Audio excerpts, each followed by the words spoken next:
We will move to our next speaker, Cláudia Borralho. She was here last week, but she didn't have the time to finish her presentation. We will have now the end of that.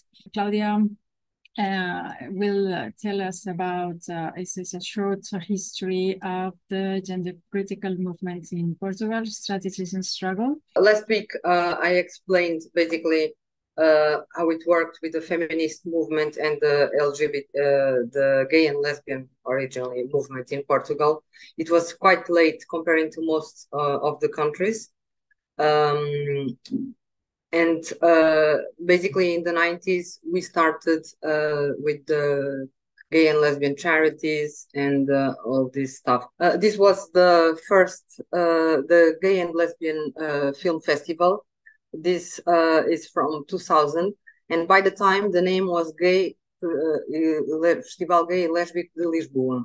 In this 11th edition, they changed the name to Queer Lisboa. So it was a sign. People was not very aware what was queer at the time. It was in 2007, but they added also Festival de Cinema Gay Lésbico Lisboa. So they add both. Nowadays, it's only Queer Lisboa. So you see, so people already had the word queer in its mind. The feminist movement, in 2015, a group claiming to be feminist invaded Figaro's barber shop. And unfortunately, this is the image that most Portuguese have from feminists nowadays. The few radical feminist groups that appeared later were very small and they didn't last much.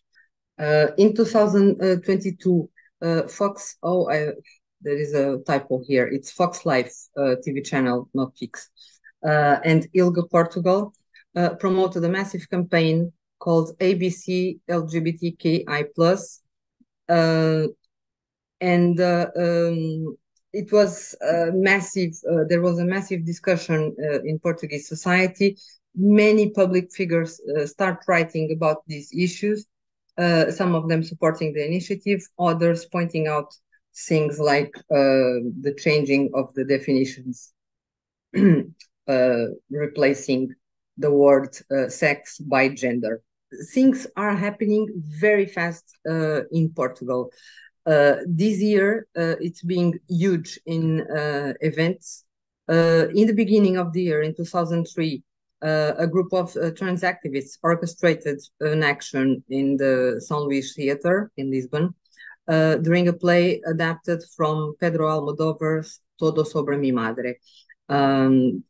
A person claiming to be a trans woman invaded the stage and ordered the actor playing a trans woman to leave the stage. It was a huge thing in Portugal. On the next day, the theater apologized and hired a trans woman for the role. Most Portuguese and also gay people didn't subscribe this action, but it resulted in many people talking about trans fake, what was trans fake, and all this. Let me add something here. They use these kind of words like they claim that they are for inclusion, intersectionality, interculturality, anti-fascist, anti-racism, anti-capitalism, suggesting that if you oppose to their narratives, you might be all the opposite. So you might be a fascist, a racist, a capitalist. And we need to be aware that in Portugal, we lived a right-wing dictatorship almost during 50 years. So people are somehow led to believe that the left are the good-hearted people and the right-wing voters are the fascists. This is a very interesting way to analyze what is going on. It's important to tell that in 2002, last year, I created Gender Critical Lesbians. We are now almost 800 members. We have very diverse members. Our ages are very balanced. We have like 20% of each ages. I was also starting to look for Portuguese allies, gender critical people, and we managed also this year to found the first gender critical Portuguese group. Almost at the same time, another group was created. We didn't know about each other, but we sometimes cooperate.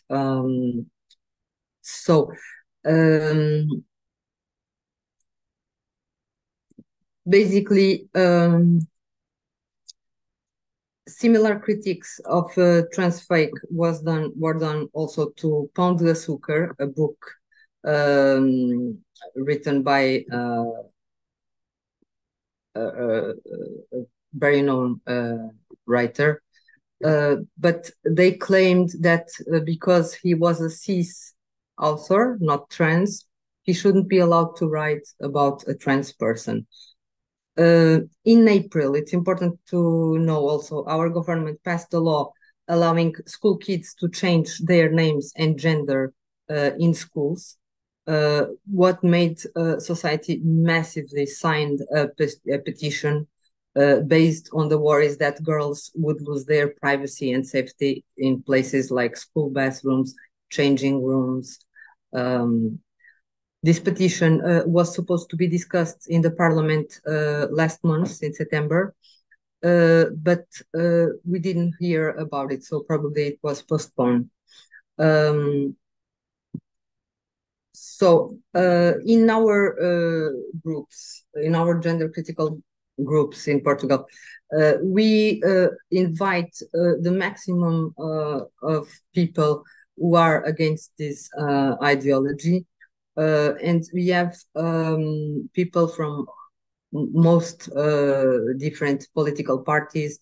We have gay people, we have conservative heterosexuals, Christians, and it's interesting because most of the persons there are aimed have this aim of helping to design peaceful and creative ideas to join efforts in order not to commit the same mistakes we can observe abroad.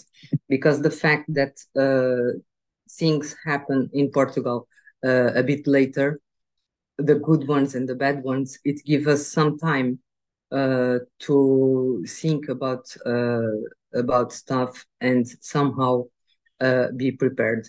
For instance, these groups, people of these groups, they prepared some things like the Principles Declaration. It was made by independent mothers, not connected to any association or political parties. So they created this document, and also was created the parental pin. It was promoted by an association, a conservative family association.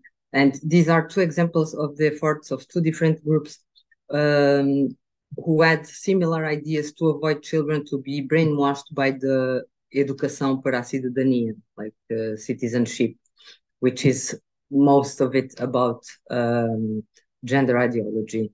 So it allows parents to claim that they don't allow their children to be exposed to these damaging ideas in these classes. This is a story hour event in May 2003 in FNAC Chiado. It was empty. Nobody came. So it means somehow the Portuguese are aware, and they don't subscribe to this story hour events. Other events, the group who create these events, they promoted other ones with the local entities sponsorship. but it doesn't seem to be very successful anyway amongst Portuguese parents. However, people, undecided people, can start going to these events with their kids in an attempt to look more progressive or inclusive, and we know the words they use to promote this. So this is an example. In 2003 Gay Pride March in June, anarchist groups joined the event. They were very welcome in the event.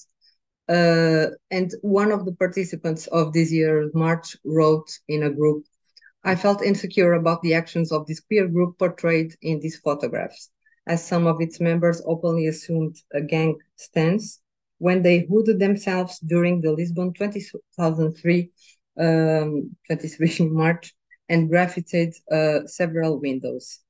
The fashion, I forgot again. It says, "Somos dissident, we are dissidents, social war imminent." So things are changing very, very fast in Portugal. Yes, this is the Antifa, the anarchists, Antifa. I don't know if there is a distinction. Also, this year, after the Gay Pride March, there was the first intersectional meeting of trans and non-binary people here in Lisbon. It was not held in any LGBTQIA+ association. It was held in a feminist organization founded in 1976, called UMAR. So this is unbelievable, yes, that this feminist association promoted this event excluding women. Me and some friends, we tried to ask them if it was possible to participate, and they remained silent.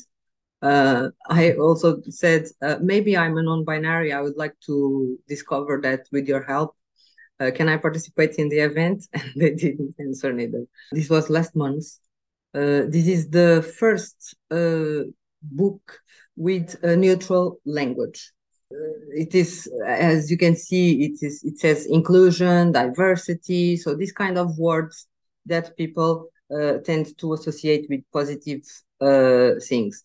By curiosity, I spoke with 4 friends working with the children to check if they knew about the book. None of them heard about the book. They said, "Oh, it looks nice because it is about inclusivity and maybe it's a good thing." So they are not at all aware. So yes, we distrust these words nowadays. That's sad. What happened? So our idea, there was 2 groups. Our idea was to interact with them by the end of the presentation and make questions about the book and the gender ideology. But unfortunately, there was an extremist, a bit more extremist group who suddenly that's the video. Unfortunately, that's what passed in the social in the media, that some people interrupted the event when one of the presenters said, "We cannot leave children alone." So the guy immediately came up and, you have to leave children alone." And there was this discussion, one with the megaphone, one with the microphone. So this was not a very healthy thing, and it gives a bad image about the gender critical movement. So this was just some examples. So it talks about a kid called Maria Miguel. When feels Maria, he does ballet. When he's feeling Miguel, he plays football. It's not very progressive. Yesterday, for the first time, we had a trans person competing in the event. In 2025, we will have Euro Pride.